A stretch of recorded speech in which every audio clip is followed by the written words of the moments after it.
So hi, I'm Reini Scherer from Austria. I'm the chief organizer of this World Cup competition. Reini, talk to us about climbing in Innsbruck. It has a reputation for producing a lot of very, very high caliber climbers. Why do you think that is? It's about the history of climbing in Innsbruck. You know Hermann Buhl, 400 years ago. And here in Innsbruck, the sport climbing scene is, we created it about 25 years ago. We started creating it. A lot of volunteers, a lot of powerful people within the politics, the schools and in the federation. They try to develop this atmosphere and also this scene of the sport climbers. Do you think that that's what goes towards making this comp such a special competition every year? Is that, do you think that's part of the reason it's so loved as a venue?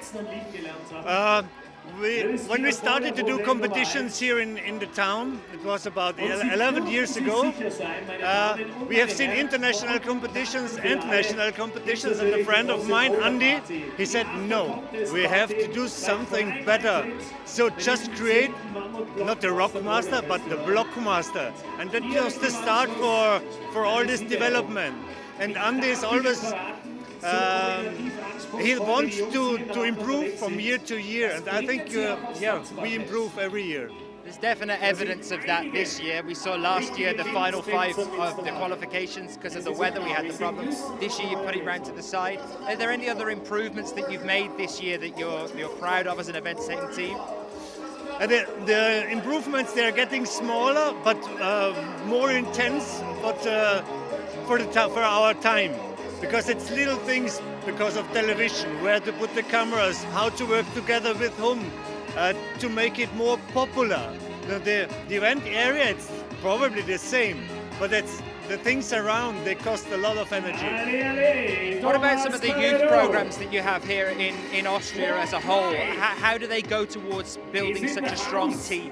It's what I said, I'm working within the sport climbing since 25 years. And it's about in the 90s, we started to put the climbing in the schools, to work together with the federations, to make it popular also to the politics. And I think this grows up. But to be honest, it's always about 3 up to 4 to 5 people that are really motivated to do this. If they don't work anymore, I think everything will collapse. And these are all guys that are working voluntarily without getting paid. It's much more energy. If you get paid, it's just you have to have the money. If you're not, you stop working. It's passion. Yes, it's passion for sure. Do you think that has something to do with the high caliber climbers you've got that are so well received on the World Cup circuit? For example, people like Anna and Kilian. Do you think that inspires the youth here? For sure. It's always good to have good idols. If you don't have them, maybe it would have happened in another direction. But yeah, we are lucky like this. When we went to the competitions the first years, we were nobody, really nobody. And it started in the 90s when we got to Grenoble, to the small competitions, where David, he was 6 years, our team was the youngest and won the competition. I think this was the powerful start. And then, because of this success, we got the climbing gym. It got more powerful. Now we're getting a new one, much bigger one. So maybe, yeah, it's all connected. Climbing in Innsbruck and in Austria as a whole is very well received, and as a sport it seems to have grown very quickly and very well here. What do you think the future is for Innsbruck and for climbing in Austria? I don't know. I hope it will. We can keep the level. If we can keep the level, I'm really happy, because we are on a really top level that maybe we just can fall.